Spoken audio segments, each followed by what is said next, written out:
नमस्कार, मी सरिता कौशिक. 0 आवरच्या आजच्या भागात आपलं स्वागत आहे. आजची तारीख 9 मे 2024. मुंबईत मतदानाची तारीख 20 मे. आणि म्हणूनच आम्ही आज एक विशेष मुलाखत घेऊन आलोय. ती आहे उत्तर मुंबईचे भाजप उमेदवार पियुष गोयल यांची. तीही आपण पाहणार आहोत. मात्र पुन्हा एकदा वळूयात तारखांकडे. देशात आणि 4 टप्प्यांचं मतदान बाकी आहे आणि लोकसभा निवडणूक निकालाचा दिवस 4 जून. मी या तारखा तुम्हाला का सांगते या तर प्रत्येकाला माहिती आहेत. यात नवीन काय? बरं, तुम्हाला 12 मार्च 1993 ही तारीख कानावर पडल्यावर काही आठवतंय? याच दिवशी म्हणजेच 24 वर्षांपूर्वी मुंबईत भयावह 12 साखळी बॉम्बस्फोट झाले होते, ज्यामध्ये 257 निर्दोष मुंबईकरांचा बळी गेला आणि हजारोंवर लोक जखमी झाले होते. मग आता मी सुरुवातीला सांगितलेली निवडणुकीची तारीख आणि मुंबई बॉम्बस्फोटाच्या तारखेचा काय संबंध, हा प्रश्न तुम्हाला पडला असेलच.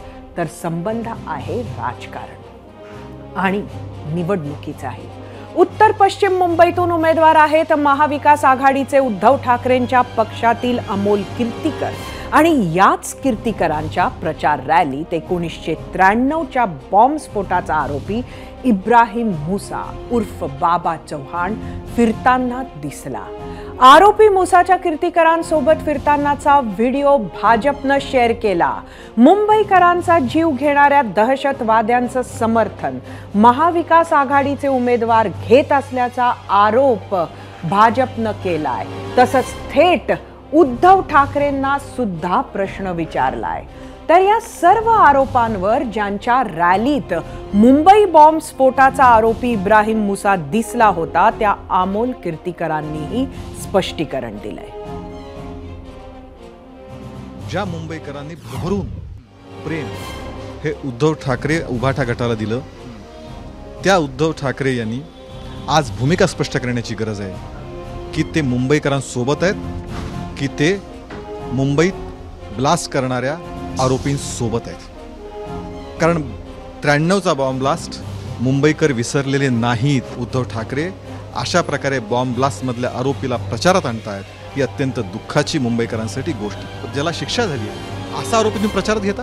मला असं वाटतं की ती भूमिका स्पष्ट उद्धव ठाकरेंनी केली पाहिजे. प्रचार चालू असताना त्या रॅलीमध्ये कोण असतं कोण नसतं ह्याच्यामध्ये जे कोणी बाहेरनं येऊन सत्कार करतात किंवा आम्हाला भेटतात, ते काय आम्ही काय त्यांना बोलवत नाही, ते स्वतःहून येत असतात. आणि मला असं वाटतं की आम्ही काय कोणाला अशा व्यक्तींना बोलवलं नव्हतं. मी त्या व्यक्तीला ओळखतही नाही. इब्राहिम मुसावर 1993च्या मुंबई बॉम्बस्फोटावेळी अभिनेता संजय दत्तला AK रायफल आणि 56 हँड ग्रेनेड दिल्याचा आरोप होता. मुंबईत स्फोटात मुसाचा हात असल्याचं सिद्ध झाल्यानंतर कोर्टानं त्याला 10 वर्षांची शिक्षा आणि 2,77,000चा दंडही ठोठावला होता. आणि याच मुसावर आम्ही तुम्हाला आजचा महत्त्वाचा प्रश्न विचारला होता. तो प्रश्न पाहण्यासाठी जाऊया आपल्या पोल सेंटरवर. आजचा आमचा प्रश्न सांगते. 93च्या ब्लास्टचा आरोपी इब्राहिम मुसा अमोल कीर्तीकरांच्या प्रचारात या भाजपच्या आरोपानं ठाकरेंना निवडणुकीत फटका बसणार का?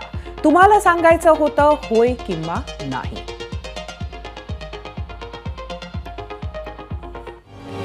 आता वळूया आजच्या भागात आम्ही विचारलेल्या प्रश्नाकडे. त्या प्रश्नावर तुम्ही काय प्रतिक्रिया दिल्या आहेत त्या पाहण्यासाठी जाऊया आपल्या मीडिया सेंटरला. जे उशिरा आले त्यांच्यासाठी आजचा प्रश्न परत एकदा. 93 ब्लास्टचा आरोपी इब्राहिम मुसा अमोल कीर्तीकरांच्या प्रचारात या भाजपच्या आरोपानं ठाकरेंना निवडणुकीत फटका बसणार का? सोशल मीडियावर काय आल्या आहेत प्रतिक्रिया बघूयात. X वरून विक्रम राजपूत. त्या आरोपीचा फटका मुंबईसह संपूर्ण देशाला बसला आहे. X वरूनच सिद्धेश. ग्राउंडवर लोकांना माहिती नाही कोण प्रचारात होतं कोण नाही. 200-300 लोक असतात प्रचाराला. यूट्यूबवरून शिवराज दाभाडे.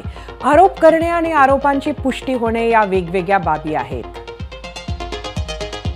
यूट्यूबवरून विश्वजीत इथे भ्रष्टाचारी भाजपमध्ये जाऊन बसलेत, त्याचा फटका त्यांना बसत नाही, तर याचा फटका काय बसणार आहे?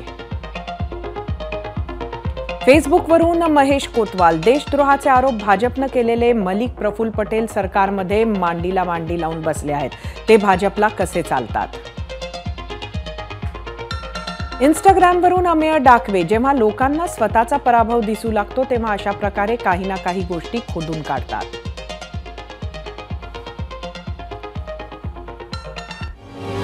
1993 मुंबई बॉम्बस्फोटाचा आरोपी इब्राहिम मुसावरून भाजपच्या निशाण्यावर आलेले ठाकरेंचे उमेदवार स्वतः अमोल कीर्तीकर आपली बाजू मांडण्यासाठी 0 आवरमध्ये उपस्थित आहेत. आपण जाऊया आपल्या गेस्ट सेंटरला.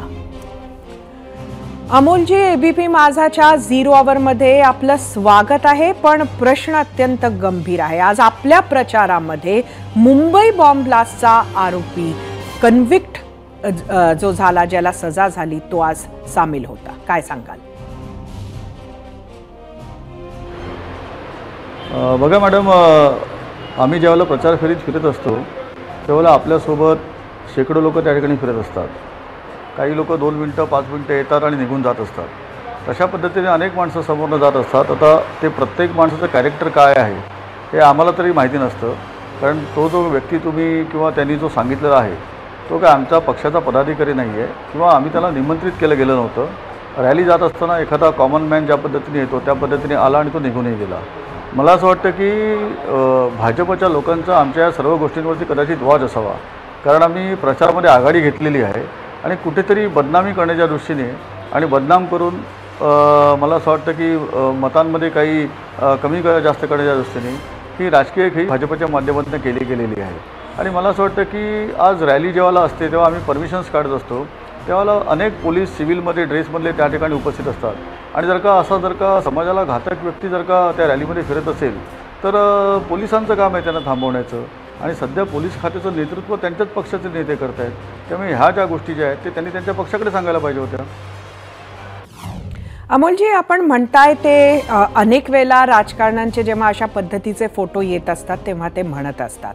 मात्र या पर्टिक्युलर केसमध्ये तो जो काही व्हिडिओ ट्विट करण्यात आलेला आहे त्यामध्ये मुसा अगदी तुमच्या खांद्याला खांदा लावून चालतोय, तुमच्या अगदी बाजूला तुमच्या रॅलीत आहे, तुमच्या नुसत्या रॅलीत सहभागी झालाय असं नाहीये.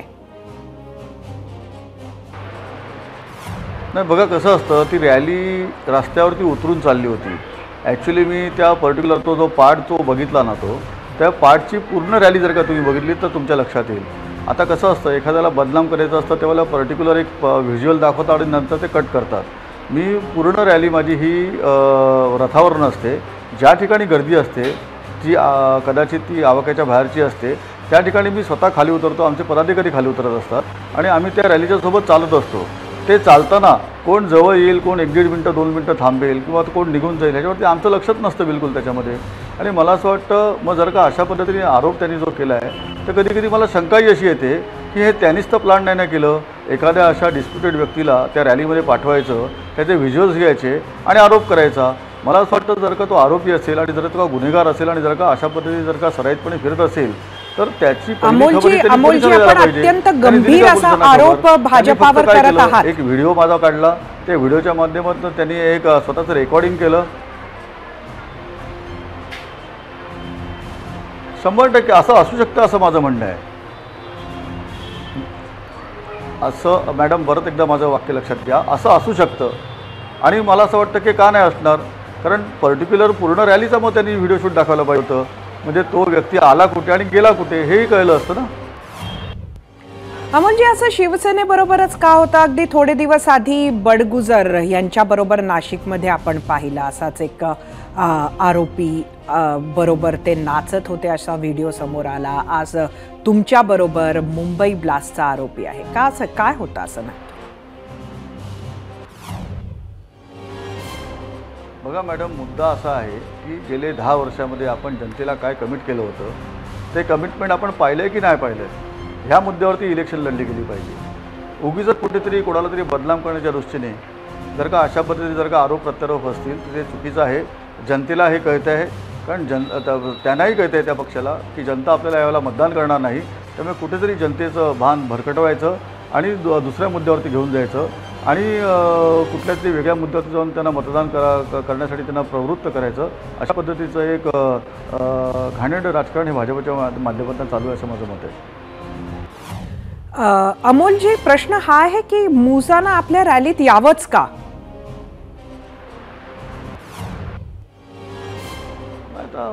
मला असं वाटतं ही गर्दी जी मी बघतोय आणि त्या पद्धतीने जे व्हिडिओ फुटेज बघितले त्याच्यातनं मला हे लक्षात आलं की अंधेरी पश्चिम विधानसभेची ही रॅली होती आणि त्या रॅलीमध्ये हा प्रकार घडलेला असावा. आणि मला कल्पना नाही, त्याचं उत्तर तोच माणूस व्यक्ती देऊ शकेल ना, किंवा ज्यांनी व्हिडिओ शूट केलं आणि ज्यांनी त्याला आयडेंटिफाईड केलं आहे की हा व्यक्ती, मला तो व्यक्तीच माहीत नाही कोण आहे ते. ज्यांनी आयडेंटिफाईड केलं त्यांनी ते सांगायला पाहिजे आपल्या सगळ्या लोकांना, मला असं वाटतं. आपण काही चौकशीची मागणी करताय का या संपूर्ण प्रकरणात? अजिबात नाही. मला माझ्या मुद्द्यांवरती इलेक्शन लढायचं आहे. त्यांना जे आरोप करायचे ते करून दे. आम्ही 100% प्रचारामध्ये आघाडी घेतलेली आहे आणि आम्ही 100% ह्यामध्ये जिंकणार आहोत. म्हणून कुठेतरी बदनामी करून अशा पद्धतीचं घाणेरडं राजकारण करण्याचं काम जे भाजपच्या माध्यमातून केलं जातं आहे त्याचा मी निषेध करतो. आणि माझ्या पक्षाचं, माझ्या महाविकास आघाडीच्या पदाधिकाऱ्यांचं ज्या पद्धतीने कामकाज चालू आहे त्या कामकाजावरती माझा विश्वास आहे. त्यामुळे मतदार नक्की यावेळेला 100% शिवसेना उद्धव बाळासाहेब ठाकरेंचा उमेदवार, पर्यायाने महाविकास आघाडीचा उमेदवार या उत्तर पश्चिम जिल्ह्यात निवडून देणार आहे. अमोलजी, अशा पद्धतीनं रॅलीजमध्ये किंवा इतर कुठल्याच्यात हे असे क्रिमिनल्स येतात, याचं नियंत्रण करणं शक्य नाही आहे का? नाही, मला असं वाटतं की बघा की ते कुठल्याही पक्षाला शक्य नाही आहे. कारण शेवटी कसं आहे की हां, तुम्ही रथावरती कोणाला चढवावं कोणाला चढवू नये हा साधारणपणे तुमचा अधिकार असतो. कारण तिथे पदाधिकारीच वरती आले पाहिजेत हे साधारण एक अपेक्षित असतं. पण त्यातूनही कोण माणूस रथावरती चढू शकतो ना. या इलेक्शनच्या काळामध्ये आपण पटकन अनोळखी माणसाला हटकून खाली उतरू शकत नाही. आणि ही तर आम्ही चालत चाललो होतो, तिकडे हजारोच्या संख्येने त्या ठिकाणी माणसं त्या ठिकाणी होती आणि त्या हजारोंच्या संख्येच्या माणसांमध्ये कोण कुठल्या प्रकारचा व्यक्ती आहे हे आम्हाला आयडेंटिफाईड करताच येत नाही. कुठल्याही पक्षाला शक्य नाही मॅडम ते. अमोल कीर्तीकर, आपले खूप खूप धन्यवाद. आपण आलात 0 आवरमध्ये आणि आमच्या प्रश्नांची उत्तरं दिलीत. दरम्यान अमोल कीर्तीकर यांच्या प्रचार रॅलीत दिसलेल्या इब्राहिम मुसानंही या घटनेबाबत स्पष्टीकरण दिलंय. अमोल कीर्तीकर यांच्याशी आपला कसलाही संबंध नाही, कीर्तीकर यांच्या रॅलीत मला कुणीही बोलावलं नव्हतं असं स्पष्टीकरण थेट इब्राहिम मुसानं दिलंय. अमोल कीर्तीकर यांची प्रचार रॅली जात असताना मी रस्त्यात उभं होतो. यावेळी स्थानिक नगरसेवकानं आपली अमोल कीर्तीकर यांच्याशी ओळख करून दिल्याचा दावाही इब्राहिम मुसा यानं केलाय. 1993च्या बॉम्बस्फोटावेळी आधी संजय दत्तला शस्त्र दिल्याप्रकरणी आपल्याला 10 वर्षांचा कारावास झाल्याचंही मुसा यानं सांगितलं. मुझे किसने भी नहीं बुलाया था. पहली बात तो मैं आपको ये बता दूं कि अमोल कीर्तिकर से मेरी कोई जान पहचान कुछ भी नहीं है. ये शायद मैं उनको दूसरी बार मिला होगा. कोई पहले किसी की शादी में गया था, तब किसी ने बताया था कि अजानंद कीर्तिकर साहब का ये बेटा है, तो तभी मेरी 2 मिनट के लिए मुलाकात हुई थी. और कल मैंने उनको पहली बार देखा, उनको मतलब इतने करीब से. और ना मैं उनके पास, ना उनके रैली में जा रहा था ना, क्योंकि मेरे साथ में, मेरे अगर मैं रैली में जाता तो मेरे पास में मेरे साथ में कुछ लोग खड़े रहते और कम से कम 50 से 40 जन अगर मेरे साथ में रहते तो मैं रैली में जाया तुमको ऐसा लगता था. मैं मेरे काम से खड़ा था, वहाँ पर उन लोगों ने हाथ बताया, मोहसिन हैदर, और हम लोग मतलब साथ में उठना बैठना है क्योंकि हमारे यहाँ के वो नगर सेवक है, उन्होंने हाथ बताया तो मैं उनको भी मिलने चले गया. 1993 बॉम्ब ब्लास्ट के अंदर मेरे ऊपर कोई कॉन्स्पिरेसी नहीं है. मेरे ऊपर यह आरोप है कि संजय दत्त को मैंने हथियार दिया है. और संजय दत्त क्या है, संजय दत्त को भी वो वहाँ की वो बॉम्ब ब्लास्ट की कॉन्स्पिरेसी से निकाला गया है. अगर मैं बॉम्ब ब्लास्ट की कॉन्स्पिरेसी में रहता तो मेरे ऊपर 10 साल की सज़ा नहीं लगती, मेरे ऊपर लाइफ लगती या फांसी लगती. और ये सज़ा मैं 2016 में कंप्लीट कर गया. मैं जब से आया हूँ तब से मैं रिटायर लाइफ ले लिया हूँ. और मैं मेरे घर पे रहता हूँ और मैं 5 टाइम आपको नमाज में मस्जिद में मिलूँगा. याच इब्राहिम मुसा यांच्या खुलाशानंतर प्रकरणात आणखी कोणता ट्विस्ट येणार हे लवकरच कळेल. आणि आता आपण पाहणार आहोत आम्ही विचारलेल्या प्रश्नावर तुम्ही दिलेला कौल. तो पाहण्यासाठी जाऊया आपल्या पोल सेंटरवर. आजचा आपला प्रश्न परत एकदा सांगते. 93 ब्लास्टचा आरोपी इब्राहिम मुसा अमोल कीर्तीकरांच्या प्रचारात। या भाजपच्या आरोपानं ठाकरेंना निवडणुकीत फटका बसणार का?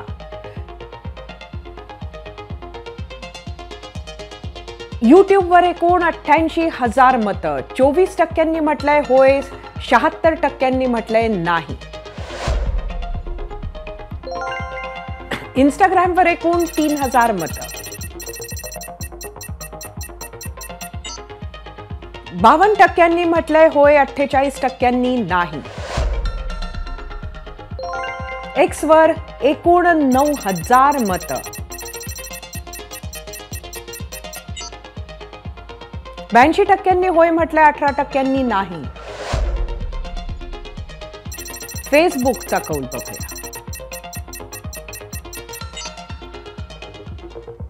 22% होय म्हटलंय, 78% नाही।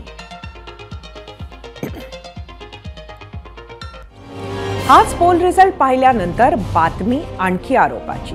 अमोल कीर्तीकरांवर मुंबई बॉम्बस्फोट आरोपीशी कनेक्शन असल्याचा आरोप होत असला तरी उद्धव ठाकरेंच्या नेत्यांवर अशा प्रकारचा हा काही पहिला आरोप नाही। याआधी फेब्रुवारी महिन्यात 1993च्या मुंबई बॉम्बस्फोटातील आरोपी सलीम कुत्ताबरोबर पार्टी प्रकरणी नाशिकचे जिल्हा प्रमुख सुधाकर बडगुजरांविरुद्ध गुन्हा दाखल करण्यात आला होता आणि आता याच बडगुजरांवर पोलिसांनी तडीपारीची कारवाई केली आहे, ती सुद्धा नाशिक लोकसभा मतदारसंघाची निवडणूक तोंडावर असताना। 2014 मध्ये निवडणुकीच्या संदर्भातील गुन्ह्यात ते दोषी ठरले होते। याच धर्तीवर बॉम्बे पोलीस ऍक्टच्या आधारे बडगुजरांना ही नोटीस बजावली, पण ही कारवाई म्हणजे राजकीय हेतूने प्रेरित असल्याचा आरोप बडगुजरांनी केलाय।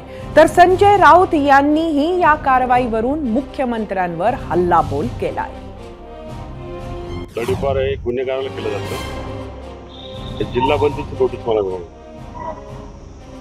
मी लोकप्रतिनिधी आहे, परंतु हे राजकीय हेतूने प्रेरित होऊन ही कारवाई केलेली आहे। कालच या शहरामध्ये मुख्यमंत्री महोदय येऊन गेले आणि त्यांच्या सभेमध्ये कोणी कोणी काय काय स्टेटमेंट केलं त्याचं हित होतं का? नाशिक जिल्ह्यातला जिल्हा प्रमुख जो प्रचारात आघाडीवर आहे, त्याच्या हातात निवडणुकीचे सूत्र आहे, त्यांना तुम्ही तडीपारीची नोटीस काढता, त्याला तुम्ही काय म्हणणार?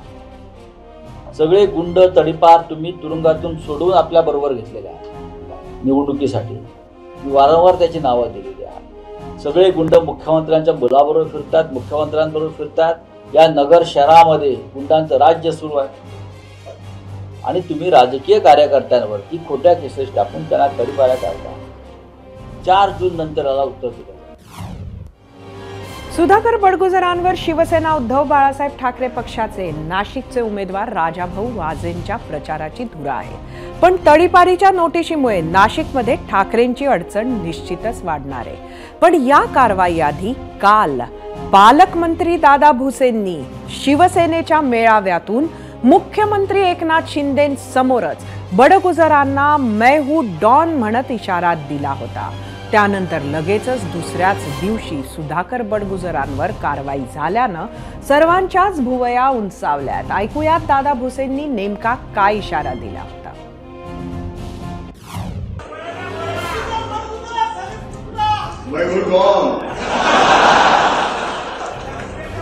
माननीय मुख्यमंत्री महोदयांनी आपल्या सलीम कुत्ताकडे लक्ष दिलेलं पाहिजे।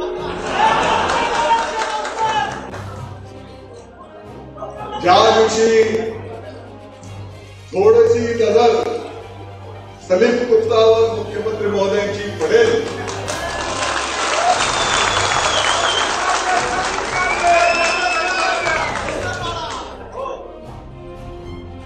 आणि आता आपण काही काळजी करू नका, आपली सर्व टीम आता एक संघ झालेली आहे। राज्यात जसा उन्हाचा पारा चढू लागलाय तसतसा निवडणुकीच्या निमित्तानं टप्प्यागणिक राजकीय वातावरणही तापू लागलंय। पण काही जागांचा अपवाद जिथे आता नाही तर सुरुवातीपासूनच धग जाणवली। नाशिक इथे महाविकास आघाडीनं उमेदवार देण्यात प्रचारात आघाडी घेतली, पण गेल्या आठवड्यापर्यंत महायुतीला उमेदवार देताना घाम फुटला. अखेरीस एकनाथ शिंदेंनी हम साथ साथ है म्हणत हेमंत गोडसेंना उमेदवारी दिली. महायुतीच्या नेत्यांनीही सुरात सूर मिसळले. प्रत्यक्षात नाशिकच्या मैदानात कुरबुरी सुरूच आहे. आधी भुजबळांना उमेदवारी न मिळाल्यानं ओबीसी संघटना कार्यकर्ते नाराज.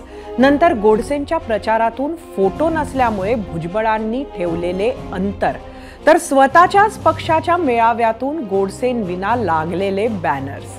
तरी दाखवायचे दात वेगळे आणि खायचे दात वेगळे या म्हणीप्रमाणे तणाव आहे. पण आमच्यात सर्व ऑलवेल असल्याचा दाखवण्याचा महायुतीचा प्रयत्न, पण नेत्यांच्या याच प्रयत्नांना आता आमदारांकडून सुरुंग लावला जातोय. हेमंत गोडसेंच्या प्रचार सभेत बोलताना छगन भुजबळ तुतारीचा प्रचार करत असल्याचा आरोप शिवसेना आमदार सुहास कांदेंनी केलाय. तसंच भुजबळांच्या राजीनाम्याचीही मागणी केली आहे. कांदेंच्या या आरोपावर छगन भुजबळांनीही प्रत्युत्तर दिलंय.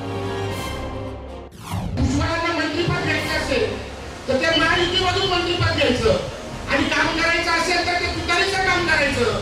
मग तुम्हाला जर एवढा तुतारीचा मुद्दा असेल तर मी ह्या मेळाव्याच्या निमित्ताने भुजबळांना जाहीर आवाहन करतो की आपण आपल्या मंत्रिपदाचा राजीनामा द्यावा आणि कुशल तुतारीचं काम करावं. तर त्या तीन पक्ष जे आहेत, आता एखादा आमदार जो आहे त्या ठिकाणी ज्या वेगळ्या पद्धतीने काय बोलत असेल किंवा तिथल्या कार्यकर्त्यांना त्याच्याबद्दल काही ऑब्जेक्शन असेल तर माझं सांगणं हेच आहे की ठीक आहे, तुम्ही तुमचं काम करा, तुम्ही तुमचं काम करा, पण शेवटी जे आहे हे महायुतीचं काम करा.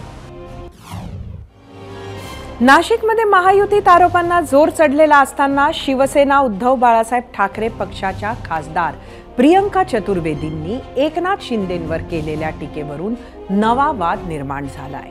ईशान्य मुंबईतून उमेदवार असलेल्या संजय दिना पाटील यांच्या प्रचार सभेत प्रियंका चतुर्वेदी बोलत होत्या. यावेळी त्यांनी दीवार चित्रपटातील मेरा बाप चोर है या डायलॉगवरून श्रीकांत शिंदेंना टार्गेट करताना शिंदे गद्दार है आणि गद्दारच राहणार असं विधान केलं. पाहुयात प्रियंका चतुर्वेदींचं ते वादग्रस्त विधान. गद्दार गद्दार ही रहेगा. एक पिक्चर आई थी, आपको याद होगी, दीवार. दीवार में वो अमिताभ बच्चन अपना हाथ दिखाते हैं, उस पे लिखा है मेरा बाप चोर है. ये इनके माथे पे लगा है, श्रीकांत शिंदे के माथे पे लिखा है मेरा बाप गद्दार है. प्रियंका चतुर्वेदींच्या या विधानानंतर शिवसेनेकडून तेवढ्याच आक्रमकपणे प्रत्युत्तर देण्यात आलंय. उबाठा के प्रमुख उद्धव जी ठाकरे ने बाला साहब के साथ महागद्दारी की है और उस महागद्दारी के लिए निश्चित तौर पर आदित्य ठाकरे के माथे पे लिखा जाना चाहिए कि मेरा बाप महागद्दार है. काहीही संबंध नसताना तुम्ही दावोसला त्यावेळेला जेव्हा सरकार होतं तेव्हा तुम्ही गेलात, तेव्हा तिथल्या गुलाबी थंडीत काय काय केलेलं आहे हे आम्हाला तुम्ही लोकांसमोर बोलायला लावू नका. त्याच्यामुळे स्वतःची खासदारकी वाचवण्यासाठी तुम्ही ज्या पद्धतीने खालच्या पातळीचे आरोप करतायत हे जरा तोंड सांभाळून बोला. प्रियंका चतुर्वेदी कोण आहे होई? राज्यसभा कशी मिळवली आहे आता उघडपणे बोलणं योग्य नाही. एखाद्या महिलेबद्दल आम्ही अपशब्द वापरू शकत नाही. म्हणून आपलं जे आहे ना कर्तृत्व त्याच्यावर फोकस करा आणि त्याच पद्धतीने पायऱ्या चढा.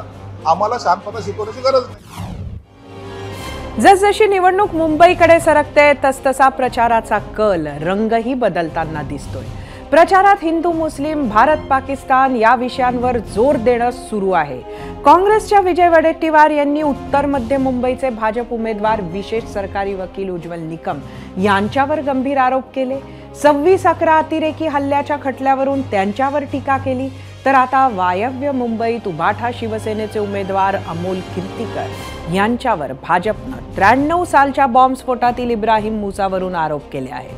खरं तर देशद्रोहासारख्या गंभीर गुन्ह्याबाबत, त्यातील आरोपींबाबत आपण सर्वांनी अतिशय गंभीर असणं गरजेचं आहे. जसं मी तुम्हाला ब्रेकवर जाताना सांगितलं होतं की आता आपल्याला केंद्रीय मंत्री आणि मुंबई उत्तरमधून भाजपचे उमेदवार पियुष गोयल यांची मुलाखत पाहिजे आहे.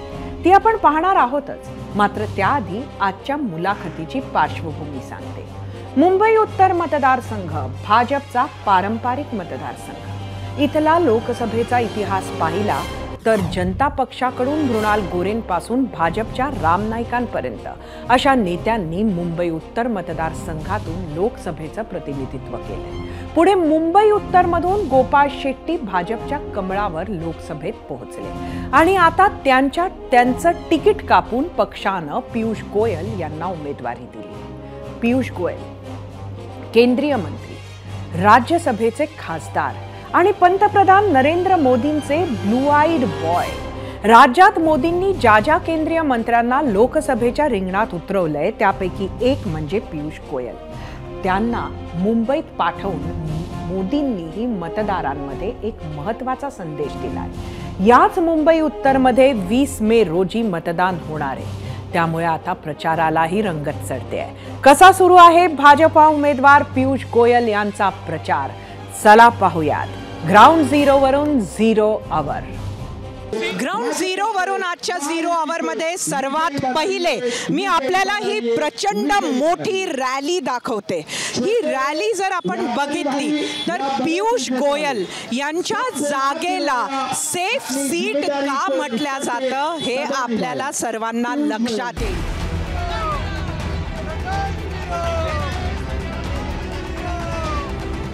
पियुषजी, खरं तर आपण इतक्या वर्षांपासून राजकारणात आहात, मात्र पहिल्यांदा लोकसभा लढत आहात. त्यामुळे जो पहिल्यांदाच्या उमेदवाराची भीती असते, पहिल्यांदाच्या उमेदवाराला जे एक वेगळंच फिलिंग असतं ते आहे का तुम्हाला? भारी संख्या में भीतीचा कोई कारण नहीं है. मुझे लगता है कि आज प्रधानमंत्री नरेंद्र मोदी के प्रति जो लोगों का लोकप्रियता है, विश्वास है, उसको देखते हुए भीति डर लगने का तो सवाल ही नहीं है.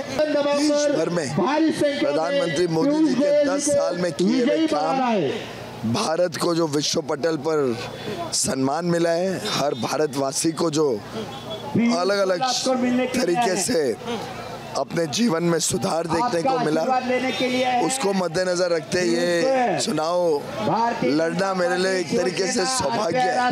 मैं तो प्रधानमंत्री जी का धन्यवाद करता हूँ कि मुझे मौका दिया कि मैं लोगों की अदालत में जाके लोगों से आशीर्वाद दे सकूं.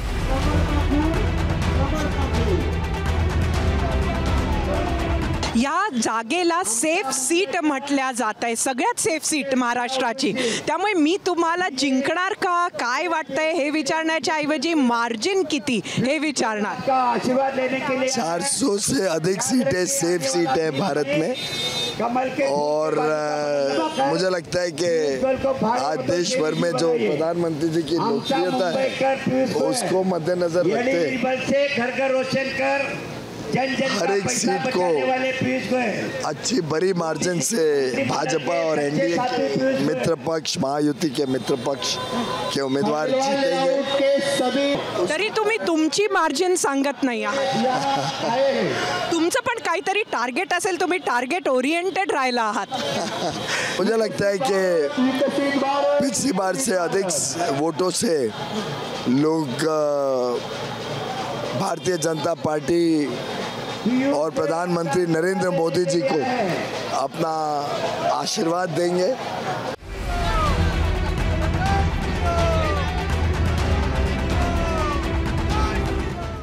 मोदींच्या नावावर 2019 आणि 2014ची निवडणूक ज्या पद्धतीनं लढल्या गेली तो प्रयत्न महाराष्ट्रात मात्र खूपसा सफल होताना वाटत नाहीये.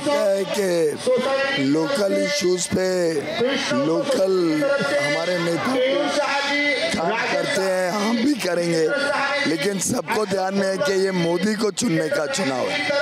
तो विपक्ष कितनी कोशिश कर ले, ये चुनाव मोदी का चुनाव है. पण तरीही जे मुद्दे आहेत ते स्थानिक पातळीवरचेच आहेत असं वाटतंय. कुठेतरी आपण राजकारण इतक्या वर्षांपासून बघत आला आहात, आपल्याला असं वाटतं का की हे पक्ष फुटले नसते आणि थेट निवडणुकीला जर तुम्ही आला असतात तर भरघोस विजय मिळाला असता? नहीं, पर साथ में आने का सवाल का है. जो 2 बार शरद पवार जी ने धोखा दिया अभी तो खुलासा हो गया है 17 की भी बात, 14 से शुरू करो, 14, 17, 19। साथ ही साथ उद्धव ठाकरे जी ने पिछला चुनाव लड़ा था नरेंद्र मोदी जी के नाम पे, सब सांसद उनके नाम पे आए, सांसद भी ये बात जानते हैं। सब विधायक जब चुनाव लड़े थे तो देवेंद्र फडणवीस मुख्यमंत्री बनेंगे, ये उन्हीं के सामने कई बार स्टेज पर बोला गया। उन्होंने कभी ये नहीं कहा कि मैं भी बनना चाहता हूँ। अब इतना लालच जिसके लिए उन्होंने अपने पार्टी के सिद्धांत त्याग दिए, ये तो हमारी कल्पना के बाहर है कि उद्धव ठाकरे जी जैसा व्यक्ति ने बाला साहेब के सभी सिद्धांत, उनकी नीतियां त्याग करके आज काँग्रेस और शरद पवार की गोद में बैठ गए। पण हेच भाजपा बरोबर पण म्हणता येऊ शकतं। भाजपाचं जे चरित्र आहे त्या चरित्रापासून अत्यंत वेगळं चरित्र असणाऱ्या पक्षांबरोबर आज निवडणूक तुम्ही लढता आहात महाराष्ट्रात। काच कैसे क्या राष्ट्रवादी काँग्रेस जी अजित पवार जी महाराष्ट्र के राष्ट्रवादी के नेचुरल लीडर थे और शरद पवार जी स्वयं 2014 में उन्होंने पाटिंबा दिया, 2017 में आना चाहते थे, 19 में आना चाहते। तो अजीत दादा को लगा कि भाई जब हमारे नेता ही आना चाहते हैं तो वो हमारे साथ जुड़ गए और पूरे एमएलए जुड़ गए। अब शरद पवार जी के पास थोड़े बहुत लोग रहे।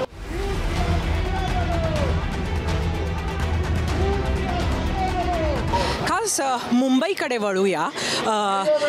उद्धव ठाकरेंसाठी खरंच सहानुभूती आहे की हा फक्त परसेप्शनचा गेम आहे? मुझे तो कोई सहानुभूति है, किधर एक व्यक्ति ने कभी उनका नाम नहीं लिया।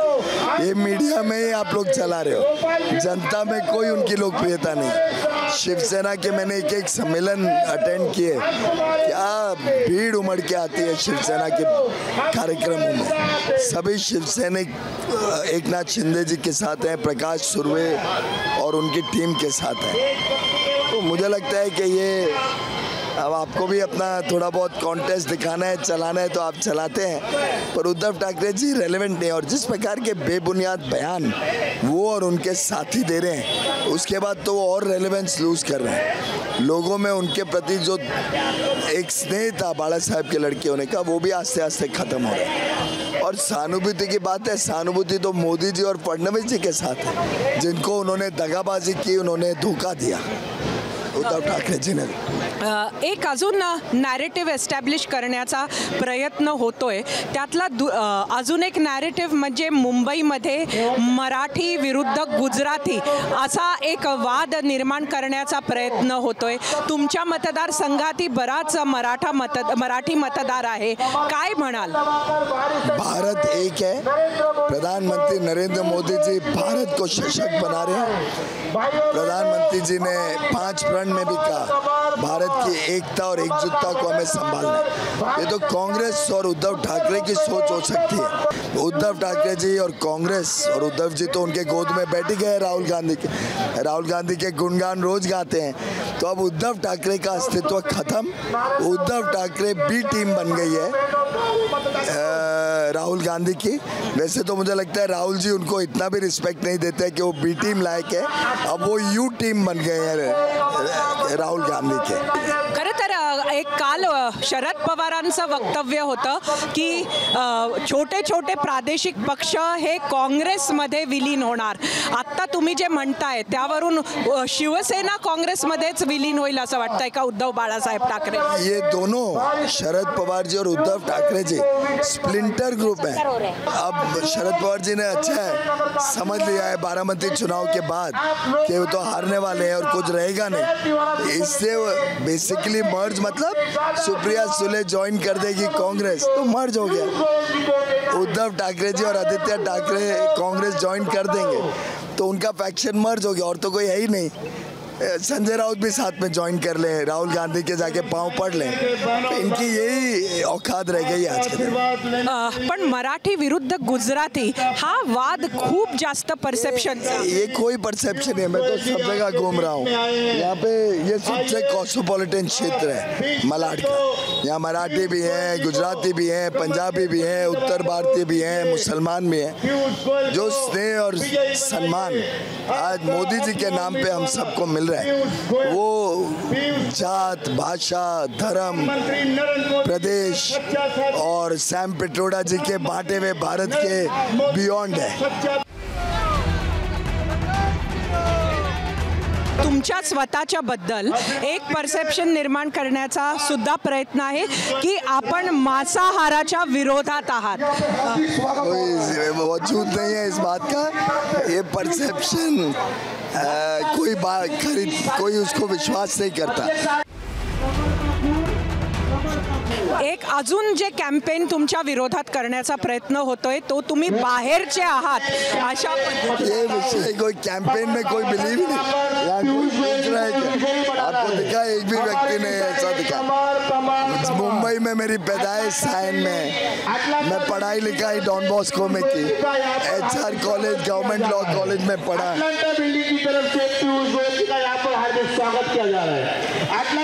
चार्टर्ड अकाउंटेंसी लालबाग से करी, फैक्ट्री डोंबिवली में लगाई, फिर एक्सपैंड एरोली में किया, इन्वेस्टमेंट बैंकिंग नरीमन पॉइंट से। तो ये कौन इस बात को बिलीव करते हैं? वैसे तो राहुल गांधी जी वायनाड के बन गए क्या, या अपने आप को वो अभी अफ्रीकन मानते हैं? मैं तो अपने आप को गर्व से कहता हूँ कि मैं महाराष्ट्रियन हूँ। उत्तर मुंबईसाठी तुमची विजन काय आहे निवडून आल्यावर? देखिए, मोदी जी ने हम सबको बड़े लक्ष्य तय करने को सिखाया है और फिर बड़े लक्ष्य को हासिल करने की क्षमता भी दी है, हौसला भी दिया है और आत्मविश्वास भी दिया है। अब उदाहरण के लिए जब मैं नया आया था इस क्षेत्र में घूमना शुरू हुआ, मालूम पड़ा स्वास्थ्य की सेवाएं यहाँ पे कम है, रादर है ही नहीं बड़ी स्केल। पालघर से अंधेरी तक 60-70 लाख लोग रहते हैं पर कोई बड़ा अच्छा अति आधुनिक अस्पताल नहीं था। तो मैंने अपने मित्रों से बातचीत शुरू की और अब 1000 बेड का अस्पताल बोरीवली में मागाताने मेट्रो स्टेशन के बाहर एक फाउंडेशन लगा रही है। 400 बेड तो सितंबर 2026 तक तैयार हो जाएंगे और 1000 बेड उसके बाद अगले फेज में। मल्टी स्पेशलिटी मुंबई का सबसे अच्छा, अति आधुनिक, सबसे बड़ा अभी तक का प्राइवेट सेक्टर का बड़ा बॉम्बे हॉस्पिटल है, 900 बेड, ये 1000 बेड का होगा। तो उत्तर मुंबई अब बड़े लक्ष्य लेगा, बड़े सपने लेगा और सपनों को फिर हकीकत में बदलेगा।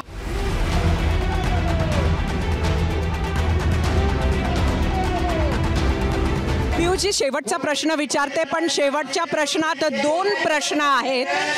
एक म्हणजे भाजपाला या खेपेला राज्यसभेतून इतकी लोकसभेत का उतरवावी लागली, आणि दुसरा प्रश्न असा काय खास आहे की ज्यामुळे आपण मोदींचे अत्यंत लोकप्रिय मंत्र्यांमध्ये लोकांना वाटता आहात? कि राज्यसभा के सांसद सभी लोगों को प्रोत्साहित किया गया है कि वो चुनाव में उतरें।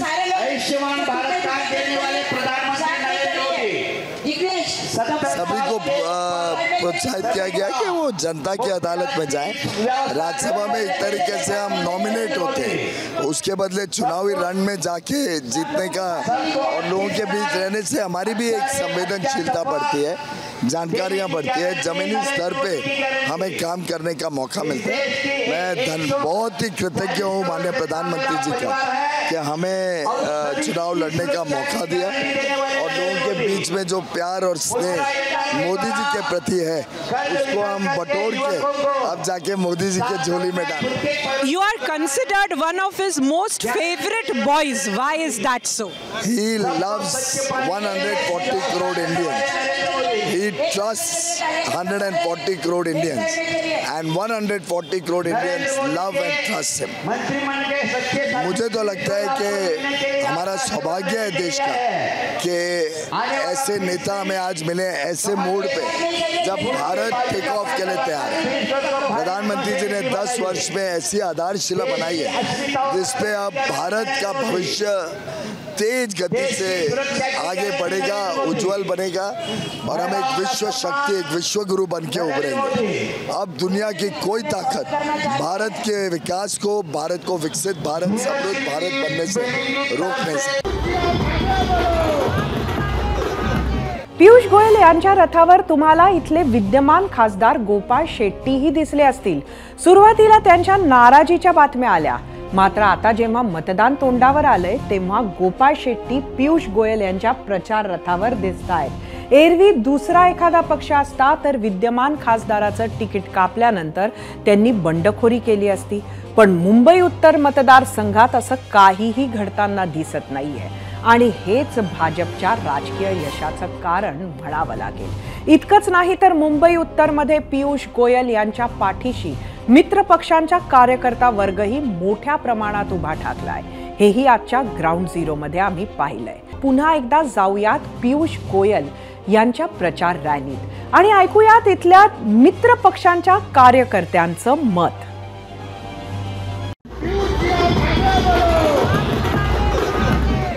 मुंबई की शक्ति को मोदी जी ने पहचान लिया, इसीलिए तो पीयूष जी को मुंबई में भिजवा दिया.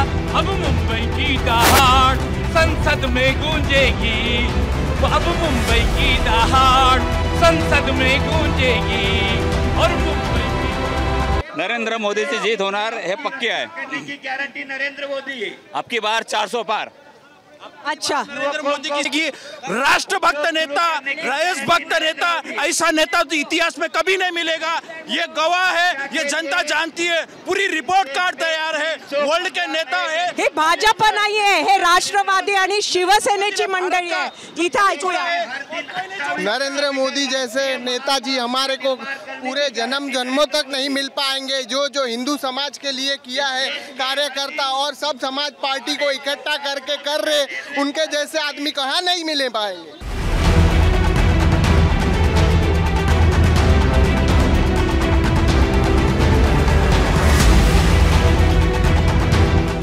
तुम्ही सगळे स्वागत करायला उभे आहात.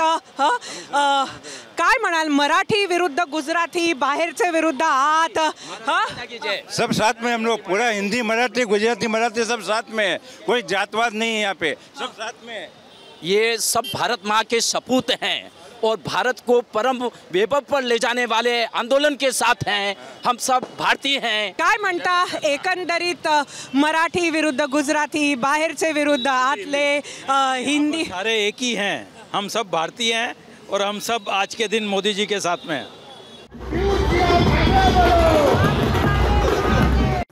2014 पासून जे मतदारसंघ 360 अंशात बदलले त्यातला एक म्हणजे उत्तर मुंबई. मोदी लाटेत भाजपच्या गोपाळ शेट्टींनी काँग्रेसचा 4,46,000 मतांनी पराभव केला. 2019ला भाजपचे इथले मतदार मोदींच्या मागे ठाम उभे राहिले आणि त्यांनी गोपाळ शेट्टींचं मताधिक्य वाढवून 4,65,000 पोहोचवलं. इथले 6 पैकी 5 आमदार महायुतीचे आहेत. देशातील भाजपच्या सेफेस्ट मतदारसंघांपैकी एक अशी उत्तर मुंबईनं ओळख मिळवली आहे. अशा मतदारसंघातून हॅट्रिकचे स्वप्न गोपाळ शेट्टी आणि त्यांचे समर्थक पाहत असतील, पण मोदी शहांनी शेट्टींना या स्वप्नातून जाग केलं आणि त्यांच्या ऐवजी पियुष गोयल, ज्यांना मोदींच्या ब्लू आईड बॉईज मध्ये पकडलं जातं, त्यांना अचानक तिकीट दिलं. खरं तर पियुष गोयल 2022 मध्ये तिसऱ्यांदा राज्यसभेवर महाराष्ट्रातून निवडून गेले आहेत. त्या टर्म मधले 4 वर्ष अजून बाकी आहेत. असं असूनही भाजपनं त्यांना लोकसभेच्या रिंगणात उतरवलंय. पियुष गोयल यांचा लोकांमधून निवडून जाण्याचा मार्ग किती सुकर आहे हे 4 तारखेला कळेलच. 0 आवर मध्ये आज इथेच थांबूयात. उद्या संध्याकाळी 7:56 पुन्हा भेटूयात. पाहत रहा ABP माझा.